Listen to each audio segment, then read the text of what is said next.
ಆತ್ಮೀಯ ಸ್ಪರ್ಧಾ ಮಿತ್ರರೇ, ಮಿಸ್ಟರ್ ಎಜೆ ಹರೀಶ್ 1432 ಯೂಟ್ಯೂಬ್ ಚಾನಲ್ಗೆ ಸ್ವಾಗತವನ್ನು ಬಯಸ್ತಾ ಇದ್ದೀನಿ. ಇನ್ನು ಯಾರೆಲ್ಲ ನನ್ನ ವಿಡಿಯೋವನ್ನ ನೋಡಿ ಯೂಟ್ಯೂಬ್ ಅನ್ನ ಸಬ್ಸ್ಕ್ರೈಬ್ ಮಾಡ್ಕೊಂಡಿಲ್ಲ, ಸಬ್ಸ್ಕ್ರೈಬ್ ಮಾಡ್ಕೊಳ್ಳಿ. ಹಾಗೆ ಮೇಲೆ ಕಾಣುವ ಬೆಲ್ ಬಟನ್ ಅನ್ನ ಪ್ರೆಸ್ ಮಾಡಿ ಅಂತ ಹೇಳ್ತಾ ಇಂದಿನ ವಿಡಿಯೋ ಶಾತವಾಹನರ ವಿಡಿಯೋವನ್ನ ಸ್ಟಾರ್ಟ್ ಮಾಡೋಣ. ಈಗಾಗಲೇ ಸಿಮುಕನ್ ಬಗ್ಗೆ ತಿಳ್ಕೊಂಡಿದೀವಿ, ಹಾಗೆ ಕೃಷ್ಣನ್ ಬಗ್ಗೆ ತಿಳ್ಕೊಂಡಿದೀವಿ, ಹಾಗೆ 1ನೇ ಶಾತಕರ್ಣಿಯ ಬಗ್ಗೆ ಮಾಹಿತಿಯನ್ನ ತಿಳ್ಕೊಂಡಿದ್ದೀವಿ. ಇವರು ಏನಪ್ಪಾ ಅಂದ್ರೆ ಈ 3 ರಾಜರ ಬಗ್ಗೆ ಪ್ರತಿಯೊಂದು MCQ ಕ್ವಶನ್ ಅನ್ನ ತಿಳ್ಕೊಂಡಿದೀವಿ. ಹಾಗೆ ಪ್ರೀವಿಯಸ್ ಇಯರ್ ಏನೆಲ್ಲ ಕ್ವಶನ್ಸ್ ಕೇಳಿದರೆ ಅನ್ನೋದ್ರ ಬಗ್ಗೆನೂ ಮಾಹಿತಿ ಕೊಟ್ಟಿದ್ದೀನಿ. ಯಾರೆಲ್ಲ 1, 2, 3 ವಿಡಿಯೋವನ್ನ ನೋಡಿಲ್ಲ ಅದನ್ನ ನೋಡಿ ನಂತರ ಈಗ 2ನೇ ಶಾತಕರ್ಣಿಯ ಬಗ್ಗೆ ಮಾಹಿತಿ ಕೊಡ್ತಾ ಹೋಗ್ತೀನಿ ಸ್ಪರ್ಧಾರ್ಥಿಗಳೇ. 2ನೇ ಶಾತಕರ್ಣಿ ಈತನು ಶಾತವಾಹನದ 6ನೇ ದೊರೆ. ಸುಮಾರು 56 ವರ್ಷಗಳ ಕಾಲ ಆಳ್ವಿಕೆ ಮಾಡ್ತಾನೆ. ಇವನು ಶುಂಗರಿಂದ ಪಶ್ಚಿಮ ಮಾಳವನ್ನ ವಶಪಡಿಸಿಕೊಳ್ತಾನೆ ಸ್ಪರ್ಧಾರ್ಥಿಗಳೇ. ಇವನ ನಂತರ ಬಂದ ದೊರೆಗಳು ಅಷ್ಟೇನು ಸಮರ್ಥರಾಗಿಲ್ಲ. ಇದು ನಮ್ಗೆ ಎಕ್ಸಾಮ್ ಓರಿಯೆಂಟೆಡ್ ಕೇಳೋ ಸಾಧ್ಯತೆ ಪಾಸಿಬಲ್ ಇಲ್ವೇ ಇಲ್ಲ ಸ್ಪರ್ಧಾರ್ಥಿಗಳೇ. ಆದ್ರೂ ನೀವು ತಿಳ್ಕೊಂಡಿರಿ. ಈಗ ಏನ್ ಕೇಳಬಹುದು ಅಂದ್ರೆ ಕಾಲಾನುಕ್ರಮ ರಾಜರುಗಳ ಬಗ್ಗೆ ಕೇಳಬಹುದು ನೋಡಿ. ಫಾರ್ ಎಕ್ಸಾಂಪಲ್ ಸಿಮುಕನ ನಂತರ ಬಂದ ಅವನ ಸಹೋದರ ಕೃಷ್ಣನ ನಂತರ 1ನೇ ಶಾತಕರ್ಣಿ, ಆಮೇಲೆ 2ನೇ ಶಾತಕರ್ಣಿ ಬರ್ತಾನೆ, ಆಮೇಲೆ ಆಲರಾಜ ಬರ್ತಾನೆ, ಆಮೇಲೆ ಗೌತಮಿಪುತ್ರ ಶಾತಕರ್ಣಿ ಬರ್ತಾನೆ. ಇದೇ ರೀತಿ ಮ್ಯಾಚ್ ದ ಫಾಲೋಯಿಂಗ್ ಕೇಳಬಹುದು ಅಥವಾ ಕಾಲಾನುಕ್ರಮದಲ್ಲಿ ಬರೆಯಿರಿ ಅಂತ ಕೇಳಬಹುದು ಸ್ಪರ್ಧಾರ್ಥಿಗಳೇ. ನಂತರ ಸ್ಲೈಡ್ ಹೋಗೋಣ.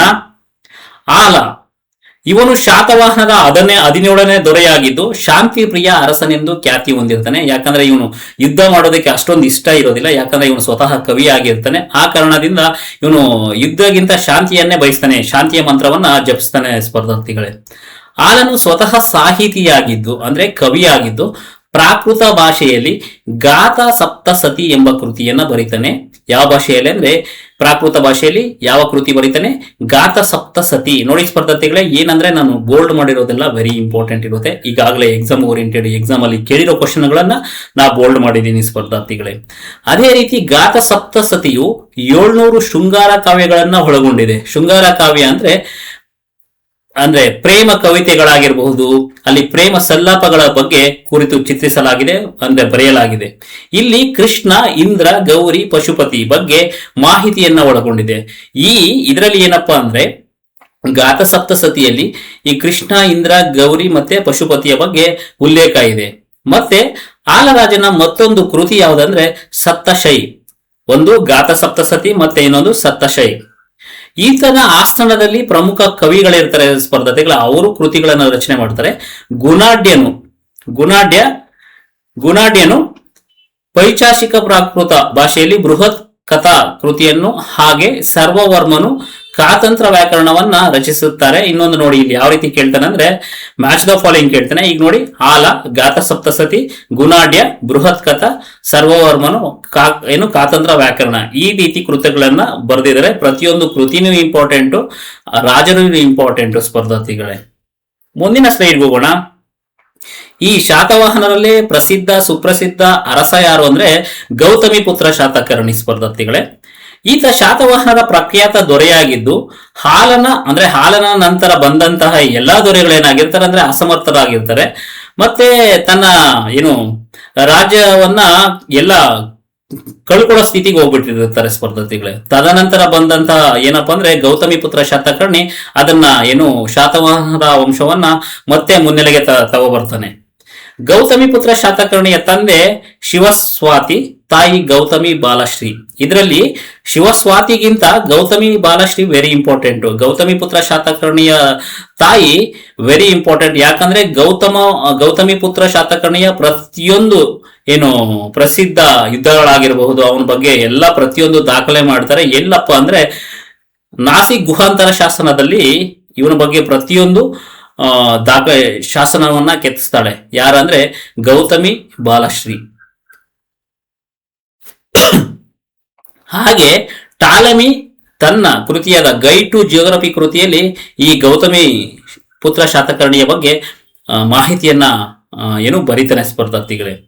ಇವನಿಗಿದ್ದಂತಹ ಬಿರುದುಗಳು ಕೇಳ್ತಾರೆ. ಏನಪ್ಪಾ ಅಂದ್ರೆ ಇವನ ತಾಯಿಯ ಬಗ್ಗೆ ವೆರಿ ಇಂಪಾರ್ಟೆಂಟ್ ಕ್ವಶನ್ ಇರುತ್ತೆ. ಅದೇ ರೀತಿ ಯಾವ ಶಾಸನ ಅಂದ್ರೆ ಗೌತಮಿಪುತ್ರ ಶಾತಕರ್ಣಿಯ ಸಾಧನೆಗಳನ್ನ ಅವರ ತಾಯಿ ಎಲ್ಲಿ ಅಂದ್ರೆ ಯಾವ ಶಾಸನದಲ್ಲಿ ಕೆತ್ತಿಸ್ತಾಳೆ ಅಂದ್ರೆ ನಾಸಿಕ್ ಗುಹಾಂತರ ಶಾಸನ ಅಥವಾ ನಾಸಿಕ್ ಪ್ರಶಸ್ತಿ ಅಂತ ಕರೀತಾರೆ. ಮತ್ತೆ ಟಾಲಮಿ ಗೈಡ್ ಟು ಜಿಯೋಗ್ರಫಿಯಲ್ಲಿ ಇವನ್ ಬಗ್ಗೆ ಮಾಹಿತಿಯನ್ನ ಕೊಡ್ತಾರೆ ಸ್ಪರ್ಧಾರ್ಥಿಗಳೇ. ಇವನಿಗಿದ್ದ ಏನು ಬಿರುದುಗಳು ಏಕ ಬ್ರಾಹ್ಮಣ ಅಂತ ಕರೀತಾರೆ, ಶಾತವಾಹನ ಕುಲಯಶ ಅಂತ ಕರೀತಾರೆ, ಶಹರ್ತ ವಂಶ ನಿರ್ಮೂಲಕ ಅಂತ ಕರೀತಾರೆ, ಪ್ರತಿಷ್ಠಾಪಕರ ಅಂತ ಕರೀತಾರೆ, ಶಕಾರಿ, ತ್ರೈ ಸಮುದ್ರ ತೋಯ ಪೀತವಾಹನ ಅಂತಾನು ಕರೀತಾರೆ ಸ್ಪರ್ಧಾರ್ಥಿಗಳೇ. ಯಾಕೆ ಈ ರೀತಿ ಕರೀತಾರೆ, ತ್ರೈ ಸಮುದ್ರ ತೋಯ ಪೀತವಾಹನ ಅಂತ ಯಾಕೆ ಕರೀತಾರೆ ಅಂದ್ರೆ ಮುಂದೆ ಹೇಳ್ತೀನಿ, ಮುಂದಿನ ಸ್ಲೈಡ್ ಅಲ್ಲಿದೆ ನೋಡಿ. ಇವನ ದಿಗ್ವಿಜಯಗಳು ಗೌತಮಿ ಬಾಲಶಿಯು ನಾಸಿಕ್ ಶಾಸನವು ಗೌತಮಿ ಪುತ್ರ ಶಾತಕರ್ಣಿಯ ಸೈನಿಕ ಸಾಧನೆಗಳನ್ನ ವಿವರಿಸುತ್ತದೆ. ಅಂದ್ರೆ ಗೌತಮಿ ಪುತ್ರ ಶಾತಕರ್ಣಿಯ ತಾಯಿ ಪ್ರತಿಯೊಂದು ಯುದ್ಧದ ಬಗ್ಗೆ, ಪ್ರತಿಯೊಂದು ಇವನ ಏನು ಯಶಸ್ಸಿನ ಬಗ್ಗೆ ಎಲ್ಲಿ ಕೊರಿಸ್ತಾಳೆ ಅಂದ್ರೆ ನಾಸಿಕ್ ಗುಹಾಂತರ ಶಾಸನದಲ್ಲಿ ಪ್ರತಿಯೊಂದು ಕೆತ್ತನೆ ಮಾಡಿಸ್ತಾಳೆ. ಯಾಕಂದ್ರೆ ಅದು ಮುಂದಿನ ಪೀಳಿಗೆಗೆ ಗೊತ್ತಾಗ್ಲಿ ಅಂತ ಕೆತ್ತನೆ ಮಾಡಿಸ್ತಾಳೆ ಸ್ಪರ್ಧಾರ್ಥಿಗಳೇ. ಈತ ಶಕರ ನಹಪಾಣನನ್ನು ಸೋಲಿಸಿ ಆತನ ನಾಣ್ಯಗಳ ಮೇಲೆ ತನ್ನ ರಾಜಮುದ್ರೆಯನ್ನು ಒತ್ತಿಸಿ ಚಲಾವಣೆಗೆ ತಂದನು. ಆದ ಕಾರಣ ಈತನನ್ನು ಶತಯವನ ಪ್ಲಹವರ ನಿರ್ಮೂಲಕ ಎಂದು ಕರೆಯುತ್ತಾರೆ. ನೋಡಿ ಯಾಕೆ ಈ ರೀತಿ ಕರೀತಾರೆ ಅಂದ್ರೆ, ಶಕರ ನಹಪಾಣನ ರಾಜನನ್ನು ಸೋಲಿಸಿ ಅವನ ರಾಜ್ಯದ ನಾಣ್ಯಗಳ ಮೇಲೆ ಗೌತಮಿ ಪುತ್ರ ಶಾತಕರ್ಣಿಯ ಒಂದು ಚಿತ್ರವನ್ನ ತರುತ್ತಾರೆ. ಆ ಕಾರಣದಿಂದ ಶತಯವನ ಪ್ಲಹವರ ನಿರ್ಮೂಲಕ ಎಂದು ಕರೀತಾರೆ ಸ್ಪರ್ಧಾರ್ಥಿಗಳೇ. ಅದೇ ರೀತಿ ಶಾತಕರ್ಣಿಯು ಉತ್ತರದ ಮಹಾರಾಷ್ಟ್ರ, ಕೊಂಕಣ, ವಿದರ್ಭ, ಸೌರಾಷ್ಟ್ರ ಹಾಗೂ ಮಾಳ್ವ ಪ್ರದೇಶಗಳನ್ನು ಶಕರಿಂದ ವಶಪಡಿಸಿಕೊಂಡನು. ಈತನ ಸಾಮ್ರಾಜ್ಯವು ಉತ್ತರದಲ್ಲಿ ಮಾಳ್ವ ಕಾತೇವಾಡದಿಂದ ದಕ್ಷಿಣದಲ್ಲಿ ಕೃಷ್ಣಾ ನದಿಯವರೆಗೂ, ಪೂರ್ವದಲ್ಲಿ ಬಿರಾರ್ನಿಂದ ಪಶ್ಚಿಮದಲ್ಲಿ ಕೊಂಕಣದವರೆಗೂ ಹಬ್ಬಿತು. ಈ ಕಾರಣದಿಂದಾಗಿ ಈತನನ್ನು ತೈ ಸಮುದ್ರ ತೋಯ ಪೀತವಾಹನ ಎಂಬ ಬಿರುದುಗಳನ್ನು ಹೊಂದಿದನು. ಏನಪ್ಪಾ ಹಂಗಂದ್ರೆ 3 ಸಮುದ್ರಗಳ ನೀರನ್ನು ಕುಡಿದ ಕುದುರೆಯನ್ನು ವಾಹನವಾಗಿ ಹೊಂದಿದವ ಅಂತ ಕರೀತಾರೆ. ಅಂದ್ರೆ 3 ಸಮುದ್ರದ ನೀರನ್ನ ಕುಡಿದ ಕಾರಣಕ್ಕಾಗಿ ಈ ರೀತಿ ಇವನಿಗೆ ಬಿರುದು ಕೊಟ್ಟಿದ್ದಾರೆ ಸ್ಪರ್ಧಾರ್ಥಿಗಳೇ. ಅದೇ ರೀತಿ ಗೌತಮಿ ಪುತ್ರ ಶಾತಕರ್ಣಿಯು ವೈದಿಕ ಧರ್ಮ ಹಾಗೂ ಬೌದ್ಧ ಧರ್ಮಗಳಿಗೆ ಪ್ರೋತ್ಸಾಹ ನೀಡಿದನು. ಕ್ವಶನ್ ಕೇಳಬಹುದು, ಗೌತಮಿ ಪುತ್ರ ಶಾತಕರ್ಣಿ ಯಾವ ಯಾವ ಧರ್ಮಗಳಿಗೆ ಪ್ರೋತ್ಸಾಹ ನೀಡಿದನು ಅಂತ ಕೇಳಬಹುದು. ಆಗ ನೀವು ವೈದಿಕ ಧರ್ಮ ಹಾಗೂ ಬೌದ್ಧ ಧರ್ಮಗಳಿಗೆ ಪ್ರೋತ್ಸಾಹ ನೀಡಿದ ಅಂತ ಹೇಳ್ಬಹುದು ಸ್ಪರ್ಧಾರ್ಥಿಗಳೇ. ಅದೇ ರೀತಿ ನೋಡಿ, ಈಗ ಏನಪ್ಪಾ ಅಂದ್ರೆ ಇವತ್ತೇನಪ್ಪಾ ಅಂದ್ರೆ 2ನೇ ಶಾತಕರ್ಣಿ ಹಾಲ, ಹಾಗೆ ಗೌತಮಿ ಪುತ್ರ ಶಾತಕರ್ಣಿ 3 ರಾಜರ ಬಗ್ಗೆ ತಿಳ್ಕೊಂಡಿದ್ವಿ. ಈ 3 ರಾಜರ ಬಗ್ಗೆ MCQ ಕ್ವಶನ್ ಏನೆಲ್ಲ ಪ್ರೀವಿಯಸ್ ಇಯರ್ ಕ್ವಶನ್ಸ್ ಆಗಿದೆ ಅನ್ನೋದನ್ನ ತಿಳ್ಕೊಳ್ಳೋಣ ಸ್ಪರ್ಧಾರ್ಥಿಗಳೇ. ಶಾತವಾಹನ ರಾಜವಂಶದ ಯಾವ ಅರಸನು ಶೃಂಗ ಅಥವಾ ಕಣ್ವರಿಂದ ಪೂರ್ವ ಮಾಳ್ವವನ್ನು ವಶಪಡಿಸಿಕೊಂಡನೆಂದು ಪರಿಗಣಿಸಲಾಗಿದೆ ಅಂದ್ರೆ 2ನೇ ಶಾತಕರ್ಣಿ. 2ನೇ ಶಾತಕರ್ಣಿಯು ಶಾತವಾಹನದ ಪ್ರಮುಖ ಅರಸರಲ್ಲಿ ಒಬ್ಬನಾಗಿದ್ದು, ಇವನು ಶೃಂಗ ಅಥವಾ ಕಣ್ವರಿಂದ ಪೂರ್ವ ಮಾಳ್ವವನ್ನು ವಶಪಡಿಸಿಕೊಂಡು ತನ್ನ ಸಾಮ್ರಾಜ್ಯವನ್ನು ವಿಸ್ತರಿಸಿದನೆಂದು ಇತಿಹಾಸಕಾರರು ಅಭಿಪ್ರಾಯ ಪಡಿಸ್ತಾರೆ. ಇವನ ಉಲ್ಲೇಖವು ಸಾಂಚಿಯ ಸ್ತೂಪದ ಶಾಸನದಲ್ಲಿಯೂ ಕಂಡು ಬರುತ್ತದೆ. ಇದು ನೋಡಿ ವೆರಿ ಇಂಪಾರ್ಟೆಂಟ್. ಸಾಂಚಿ ಸ್ತೂಪದಲ್ಲಿ ಇವನು ಪೂರ್ವದ ಮಾಳ್ವವನ್ನ ವಶಪಡಿಸಿಕೊಳ್ತಾನೆ ಅಂತ ಉಲ್ಲೇಖ ಇದೆ ಸ್ಪರ್ಧಾರ್ಥಿಗಳೇ. ಅದೇ ರೀತಿ ಗಾತ ಸಪ್ತಸತಿ ಕೃತಿಯನ್ನು ರಚಿಸಿದ ಶಾತವಾಹನ ದೊರೆ ಯಾರು ಅಂದ್ರೆ ನೋಡಿ, ಇಲ್ಲಿ ಸಿಮುಖ, ಗೌತಮಿ ಪುತ್ರ ಶಾತಕರ್ಣಿ, ಹಾಲ, ಯಜ್ಞಶ್ರೀ ಶಾತಕರ್ಣಿ ಅಂತ ಇದೆ. ಆನ್ಸರ್ ಬಂದು ಹಾಲ ಸ್ಪರ್ಧಾರ್ಥಿಗಳೇ. ಹಾಲನ್ನು ರಚಿಸಿದ ಗಾತ ಸಪ್ತಸತಿಯು ಯಾವ ಭಾಷೆಯಲ್ಲಿದೆ ಅಂದ್ರೆ ಇಲ್ಲಿ ಸಂಸ್ಕೃತ, ಪ್ರಾಕೃತ, ಪಾಳಿ ಮತ್ತೆ ಕನ್ನಡ ಅಂತ ಇದೆ. ಪ್ರಾಕೃತ ಭಾಷೆಯಲ್ಲಿ ಇವನು ಗಾತ ಸಪ್ತಸತಿ ಕೃತಿಯನ್ನ ರಚನೆ ಮಾಡ್ತಾನೆ. ಹಾಗೆ ಬೃಹತ್ ಕಥಾ ಎಂಬ ಕೃತಿಯು ಕರ್ತೃ ಯಾರು ಅಂದ್ರೆ ಆಗ್ಲೇ ಹೇಳಿದೆ ಗುಣಾಢ್ಯ.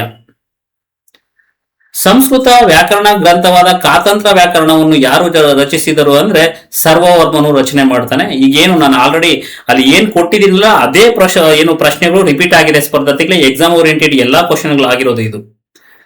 ಅದೇ ರೀತಿ ಗಾತ ಸಪ್ತಸತಿಯು ಸುಮಾರು ಎಷ್ಟು ಶೃಂಗಾರ ಕಾವ್ಯಗಳನ್ನ ಒಳಗೊಂಡಿದೆ ಅಂದ್ರೆ 700 ಶೃಂಗಾರ ಕಾವ್ಯಗಳನ್ನ ಒಳಗೊಂಡಿದೆ. ಗಾತ ಸಪ್ತಶತಿಯು ಕೃತಿಯು ಮುಖ್ಯವಾಗಿ ಯಾವ ವಿಷಯಗಳನ್ನು ಒಳಗೊಂಡಿದೆ ಅಂದ್ರೆ ನೋಡಿ ಸ್ಪರ್ಧಾರ್ಥಿಗಳೇ, ಪ್ರೀತಿ ಮತ್ತು ಪ್ರಣಯ, ಪ್ರೀತಿಯ ಕವನಗಳನ್ನ ಈ ಗಾತ ಸಪ್ತಶತಿಯು ಒಳಗೊಂಡಿದೆ. ನಂತರ ಶಾತವಾಹನರ ಅಧಿಕಾರ ಮತ್ತು ಪ್ರತಿಷ್ಠೆಯನ್ನು ಪುನರ್ ಸ್ಥಾಪಿಸಿದ ಪ್ರಸಿದ್ಧ ದೊರೆ ಯಾರು ಅಂದ್ರೆ ಗೌತಮಿ ಪುತ್ರ ಶಾತಕರ್ಣಿ. ನಂತರ ಗೌತಮಿ ಪುತ್ರ ಶಾತಕರ್ಣಿಯ ತಾಯಿ ಹೆಸರು ಏನಂದ್ರೆ ಗೌತಮಿ ಬಾಲಶ್ರೀ. ಅಂದ್ರೆ ಇವ್ರ ತಾಯಿ ಹೆಸರು ವೆರಿ ಇಂಪಾರ್ಟೆಂಟ್. ಯಾಕಂದ್ರೆ ಇವನ ದಿಗ್ವಿಜಯಗಳನ್ನಾಗಿರಬಹುದು, ಇವನ ಕೆಲಸ ಕಾರ್ಯಗಳನ್ನ ಎಲ್ಲಿ ನಾಸಿಕ್ನ ಗುಹಾಂತರ ಶಾಸನದಲ್ಲಿ ಕೆತ್ತನೆ ಮಾಡಿಸ್ತಾರೆ. ಆ ಕಾರಣದಿಂದ ವೆರಿ ಇಂಪಾರ್ಟೆಂಟ್, ಸಾಕಷ್ಟು ಬಾರಿ ಎಕ್ಸಾಮ್ ಅಲ್ಲಿ ಕ್ವಶನ್ ಆಗಿದೆ ಸ್ಪರ್ಧಾರ್ಥಿಗಳೇ. ಗೌತಮಿ ಪುತ್ರ ಶಾತಕರ್ಣಿಯ ಸಾಧನೆಗಳನ್ನು ವಿವರಿಸುವ ಶಾಸನ ಯಾವುದು ಅಂದ್ರೆ ನೋಡಿ, ನಾಸಿಕ್ ಗುಹಾಂತರ ಶಾಸನ ಅಥವಾ ನಾಸಿಕ್ ಪ್ರಶಸ್ತಿ ಅಂತ ಹೇಳಲ್ಪಟ್ಟಿದೆ. ಯಾವ ಕೃತಿಯು ಗೌತಮಿ ಪುತ್ರ ಶಾತಕರ್ಣಿಯ ಬಗ್ಗೆ ಮಾಹಿತಿ ದೊರೆಯುತ್ತಂದ್ರೆ ಟಾಲೆಮಿಯ ಗೈಡ್ ಟು ಜಿಯೋಗ್ರಫಿ. ಮುಂದಿನ ಸ್ಲೈಡ್ ನೋಡೋಣ.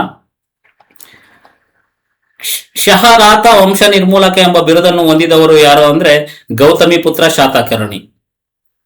ಏಕ ಬ್ರಾಹ್ಮಣ ಅಂದ್ರೆ ಮತ್ತೆ ಅವರೇ ಗೌತಮಿ ಪುತ್ರ ಶಾತಕರ್ಣಿ. ಗೌತಮಿ ಪುತ್ರ ಶಾತಕರ್ಣಿಯು ತ್ರೈ ಸಮುದ್ರ ತೋಯ ಪೀತ ವಾಹನ ಎಂಬ ಬಿರುದಿನ ಅರ್ಥವೇನು ಅಂದ್ರೆ ನೋಡಿ, 3 ಸಮುದ್ರಗಳ ನೀರಿನಿಂದ ಅಶ್ವಗಳನ್ನು ತೊಳೆದವನು ಅಥವಾ ಕುಡಿದನು ಅಂತ ಆನ್ಸರ್ ಆಗುತ್ತೆ. ಆಲ್ರೆಡಿ ನಾನು ಸ್ಲೈಡ್ ಅಲ್ಲಿ ಹೇಳಿದೀನಿ, ಮತ್ತೆ ಇಲ್ಲಿ ಪುನಃ ಅದೇ ಕ್ವಶನ್ ರಿಪೀಟ್ ಆಗಿದೆ. ಶಾತವಾಹನ ರಾಜ ಆಲನಿಗೆ ಇದ್ದ ಬಿರುದು ಯಾವುದು ಅಂದ್ರೆ ಆಲನಿಗಿದ್ದ ಬಿರುದು ಕವಿ ವಸ್ತಲ ಅಂತ. ಇದಕ್ಕೆ ಯಾಕಂದ್ರೆ ಅವನು ಸ್ವತಃ ಏನಪ್ಪಾ ಅಂದ್ರೆ ಕವಿಯಾಗಿದ್ದ ಮತ್ತೆ ವಿದ್ವಾಂಸನಾಗಿದ್ದ. ನೋಡಿ ಸ್ಪರ್ಧಾರ್ಥಿಗಳೇ, ಈಗೇನು ಇಷ್ಟು ಕ್ವಶನ್ಸ್ ಸುಮಾರು ಒಂದು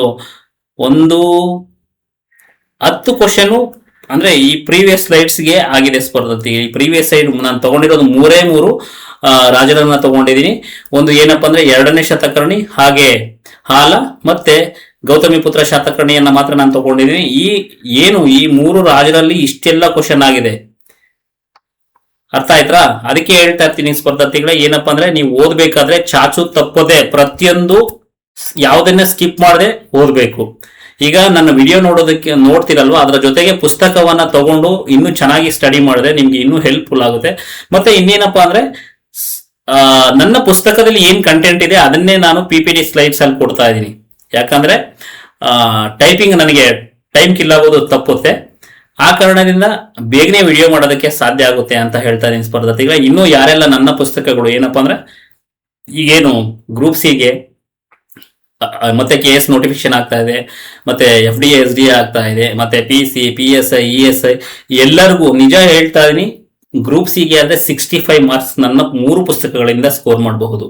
ಯಾವುದಂದ್ರೆ ಕನ್ನಡ ವ್ಯಾಕರಣದಲ್ಲಿ 35ಕ್ಕೆ 30+ ಸ್ಕೋರ್ ಮಾಡಬಹುದು. ಅದೇ ರೀತಿ ಹಿಸ್ಟ್ರಿ ಮತ್ತೆ ಜಿಯೋಗ್ರಫಿ 15 ಅಂದ್ರೆ ಒಂದು 30 ಕ್ವಶನ್ ಆಗುತ್ತೆ. ಮತ್ತೆ ಎನ್ವಿರಾನ್ಮೆಂಟ್ ಅಂಡ್ ಎಕಾಲಜಿನೂ ಕವರ್ ಆಗಿದೆ ಯಾವುದರಲ್ಲಿ, ನನ್ನ ಜಿಯೋಗ್ರಫಿ ಪುಸ್ತಕದಲ್ಲಿ. ಇವನ್ನ 3 ಪುಸ್ತಕಗಳನ್ನ ಬೈ ಮಾಡಿದ್ದೆ ಆದ್ರೆ ನೀವು 200ಗೆ 65 ಸ್ಕೋರ್ ಮಾಡಬಹುದು. ಇದು ನಾನು ಓಪನ್ ಚಾಲೆಂಜ್ ಮಾಡ್ತಾ ಇದ್ದೀನಿ ಯಾವುದೇ ಸ್ಪರ್ಧಾರ್ಥಿಗೆ ಆಗಿರಲಿ. ಮತ್ತೆ ನನ್ನ ಪುಸ್ತಕಗಳಿಗೆ ಅತ್ಯುತ್ತಮ ರೆಸ್ಪಾನ್ಸ್ ನೀಡಿ ನನ್ನನ್ನ ಬೆಳೆಸಿರೋದಕ್ಕಾಗಿ ಎಲ್ಲರಿಗೂ ಧನ್ಯವಾದ ತಿಳಿಸ್ತಾ ಇದ್ದೀನಿ. ಮುಂದಿನ ವಿಡಿಯೋ ನಾಳೆ ಒಂದು ವಿಡಿಯೋವನ್ನ ಮಾಡೋಣ ಸ್ಪರ್ಧಾರ್ಥಿಗೆ. ಎಲ್ಲರಿಗೂ ಧನ್ಯವಾದಗಳು.